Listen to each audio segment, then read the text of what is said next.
Hi students, welcome to IQ academy. EAPCET maths సంబంధించి probability previous year questions మేము ముందుకు తీసుకొస్తున్నాను.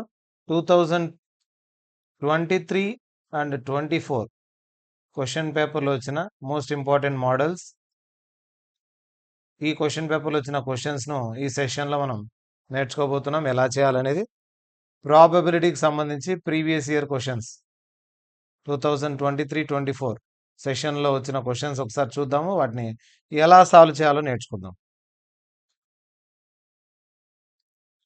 ఫస్ట్ క్వశ్చన్ చూడండి, 2024లో వచ్చింది ఇది. ఏ బాక్స్ కంటైన్స్ 20% డిఫెక్టివ్ బల్బ్స్. ఒక బాక్స్లో 20% డిఫెక్టివ్ బల్బ్స్ ఉన్నాయి, దాన్ని పి అనుకుందాం.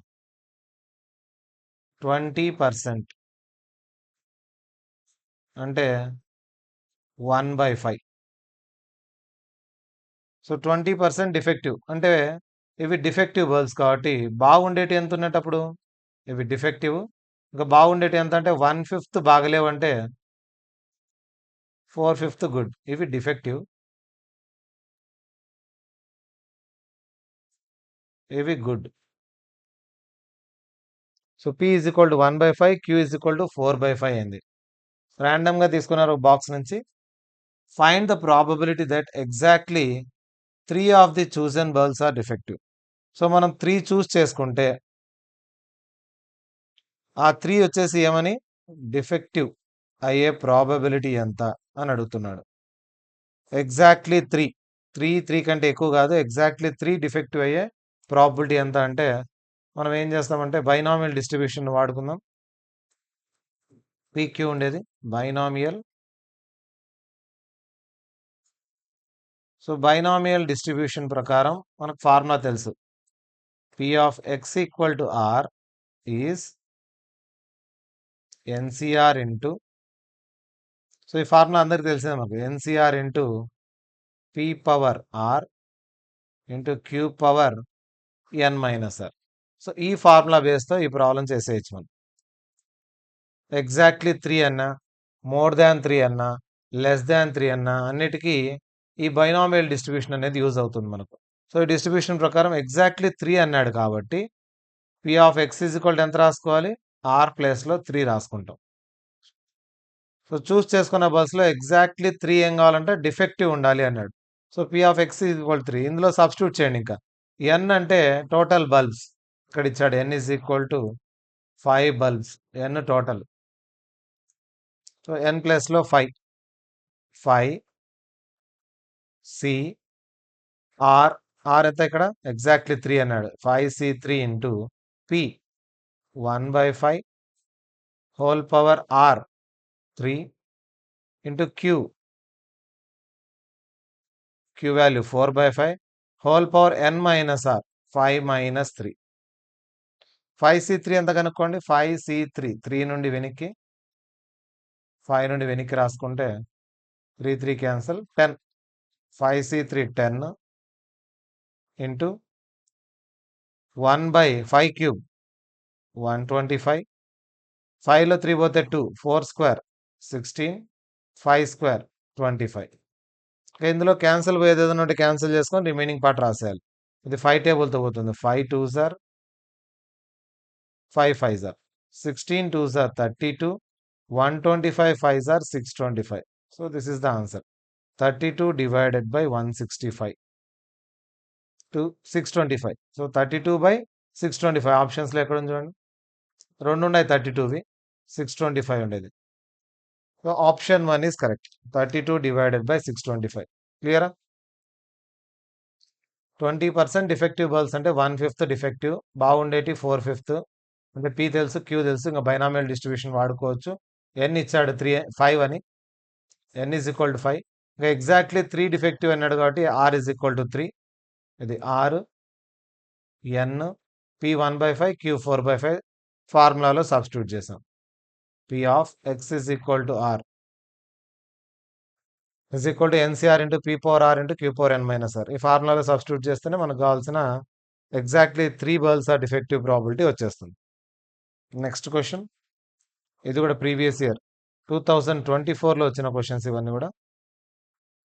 క్వశ్చన్లో ఏమి ఇచ్చాడు చూడండి. First If 5 letters are to be placed in 5 envelopes, 5 letters ను 5 envelopes లో పెట్టాలి.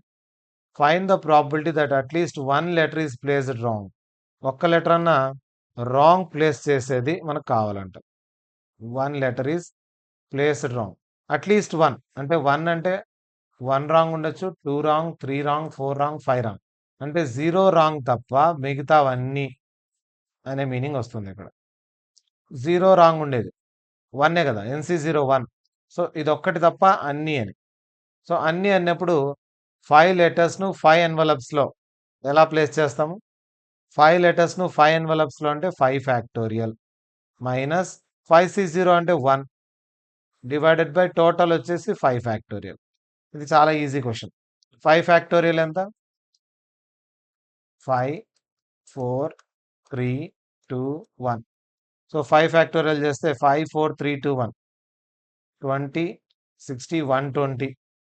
120 minus 1 by 120, which is equal to 119 divided by 120.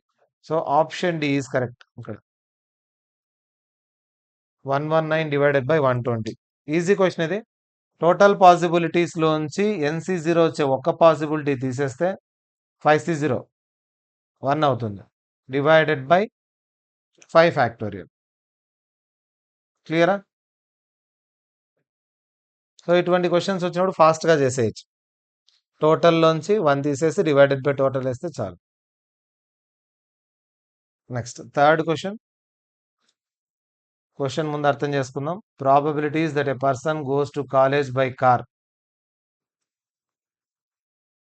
కార్లో, బస్లో, ట్రైన్లో పోయే పాసిబిలిటీస్ ఇవి. 1/5, 2/5, 3/5. The probabilities that he reaches college late. College late పోయేది. కార్ కానీ, బస్ కానీ, ట్రైన్ కానీ లేట్ పోయే పాసిబిలిటీస్ ఎంత అంటే కార్లో లేట్ అయితే 2/7, బస్లో లేట్ అయ్యే పాసిబిలిటీ 4/7, ట్రైన్లో లేట్ అయితే 1/7. If he reaches on time, అతను టైంకు రీచ్ అయితే then the probability that he travelled by car. కార్లో పోతూ టైంకు పోయే ప్రాబబిలిటీ ఎంత అన్నాడు. క్వశ్చన్ బాగా అర్థం చేసుకోగలిగితే ఈజీగా చేసేయచ్చు. సో కార్లో వెళ్ళాలి, కార్లో వెళ్తూ టైంకు రీచ్ అవ్వాలి. ఈ పాసిబిలిటీ ఎంత అనేది మనం చెక్ చేసుకోవాలి. ఫస్ట్ ఏం చేద్దామంటే ముందు ఉండేటివన్నీ రాసుకుందాం. సో కార్లో పోయే పాసిబిలిటీ 1/5, బస్లో పోయేది 2/5 అండ్ ట్రైన్లో పోయే పాసిబిలిటీ 3/5. ఫస్ట్ ఇవి రాసుకుందాం. కార్లో పోయేది 1/5, బస్లో వెళ్ళేది 2/5 అండ్ ట్రైన్లో పోయే పాసిబిలిటీ వచ్చేసి 3/5. ఇది క్లియర్ కదా? దాని తర్వాత ప్రాబబిలిటీ ఆఫ్ ఏమిచ్చాడు చూడండి, లేట్గా పోయేటివి. సో లేట్గా పోయేటివి 2/7, 4/7, 1/7. ఫస్ట్ లేట్గా పోయేది 2/7, తర్వాత వచ్చేసి 4/7, దాని తర్వాత 1/7. ఈ పక్కన రాసుకుందాం. 2/7, 4/7, 1/7. ఇవన్నీ లేట్. లేట్ కాకుండా ఆన్ టైం అంటే దీనికి ఆపోజిట్. ఆన్ టైం పోయేది 2/7కు ఆన్ టైం పోయేది ఎంత? ఆపోజిట్ అంటే 5/7. 4/7కు ఆన్ టైం పోయేది 3/7. 1/7కు ఆన్ టైం అయితే 6/7. ఇవేంటివి? Car, bus, train. ఇది క్లియర్ కదా? ఇది క్లియర్ అయితే ఇంకా ప్రాబ్లం చేద్దాం. ఫస్ట్ ఇచ్చినటివి ఏంటివంటే a person goes by college by car. కార్లో, బస్లో, ట్రైన్లో పోయే పాసిబిలిటీ. దాని తర్వాత లేట్ అయ్యే పాసిబిలిటీస్. లేట్ కాకుండా టైం పోయే పాసిబిలిటీస్ రాసుకున్నా. ఇప్పుడు ఏం కావాలి? కార్లో పోయే ప్రాబిలిటీ కావాలి మనకు. If he reaches on time, ఒకవేళ రీచ్ అయితే టైంకు, then the probability he travelled by car. కార్లో పోయే ప్రాబిలిటీ కావాలి కాబట్టి సో కార్లో పోయే ప్రాబిలిటీ మనం కనుక్కోవాలి. ఇప్పుడు ఒకసారి చూడండి. కార్లో పోయే ప్రాబిలిటీ 1/5 ఆఫ్ రీచ్ అయ్యే పాసిబిలిటీ. కార్లో రీచ్ అయ్యే పాసిబిలిటీ, లేట్ కాదు, రీచ్ కావాలి 5/7. ప్లస్ ఈ విధంగా కార్లో రీచ్ అవుతాడు. తర్వాత కార్లో రీచ్ అవుతున్నాడు, కార్లో పోతున్నాడు అంటే మిగతా దాంట్లో లేదు అని మీనింగ్. సో మిగతా దాంట్లో ఇప్పుడు మిగతా చూడండి, ఇది బస్సు 2/5, బస్సులో వచ్చేసి 2/5 టోటల్ పాసిబిలిటీ వేద్దాం ముందు ఫస్ట్. టోటల్ వేసుకొని మనకు కావాల్సింది పైన వేసుకుందాం, బేస్ స్థిరం అప్లై చేసుకోవడం. టోటల్ కావాలంటే 1/5 ఆఫ్ 5/7, 2/5 ఆఫ్ 3/7, తర్వాత 3/5 ఆఫ్ 6/7. ఇది టోటల్ అవుట్కమ్. తర్వాత మనం ఏం చేయాలి, కార్లో వచ్చేది సపరేట్గా కనుక్కుందాం. సో దీన్ని క్యాల్కులేట్ చేసుకుంటే 5 out of 35, 6 out of 35, 18 out of 35. ఇంకా టోటల్ చెక్ చేయండి, ఇది 29 అవుట్ ఆఫ్ 35. 5, 11, 11 ఒక 18, 29. ఇది టోటల్. మనకు కావాల్సింది ఫేవరబుల్ అవుట్కమ్స్ ఏంటివి? ఫేవరబుల్ అంటే కార్లో పోయేది ఒక్కటే కదా ఫేవరబుల్. సో కార్లో పోయేది ఇది ఫస్ట్ది, కార్లో పోయేది 1/5 ఇంటూ 5/7. టోటల్ ఎంత అవుతుందంటే 5/35. ఒక ప్రాబబిలిటీ, కార్లో ఆన్ టైంలో పోయే ప్రాబిలిటీ ఎంత అంటే, కార్లో పోయే probability 5/35 by total probability, total possibilities, total outcomes అంటాం. ఇది ఫేవరబుల్, ఇది టోటల్. ఈ రెండు క్యాన్సిల్ పోతే ఆన్సర్ వచ్చేసి 5/29. Option C correct. ఇది బేయిస్ స్థిరం వాడినాం. సో బేయిస్ స్థిరం తెలిస్తే చాలా ఈజీ ఈ ప్రాబ్లం. సో బేయిస్ స్థిరం టైప్ ఈ ప్రాబ్లం అంతా డైరెక్ట్గా అయినా వేసుకోవచ్చు బేయిస్ స్థిరం తెలిస్తే. సో బేయిస్ స్థిరం తెలిస్తే ఎలా చేస్తాం అనేది